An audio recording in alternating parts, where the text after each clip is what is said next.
मेरी तरफ से सबको सलाम। हम शुक्र करते हैं कि हम ईदें मना सकें। मेरी तरफ हो, मेरे पूरे घराने की तरफ से सबको ईद मुबारक हो। मसीह यीशु में आप सबको सलाम। मैं चाहती हूँ कि आप भी सलामती से होंगे।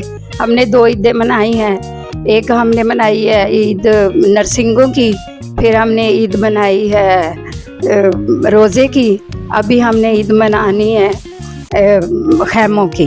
तो मैं चाहती हूँ कि आप सब उसमें शामिल हों, क्योंकि ये खुदा ने ईदें मुकर्रर की हैं, किसी इंसान ने नहीं। और हम भी पहले नहीं मनाते थे क्योंकि हमें कोई पता नहीं था। अभी खुदा ने हमें अक्ल समझ दी है, उसने हमारे ज़हन को खोला है। तो हम पास्टर सफियान के वसीला से हमने ये ईदें अभी मनाना शुरू की है, तो हमें बहुत सारी बरकत मिली है।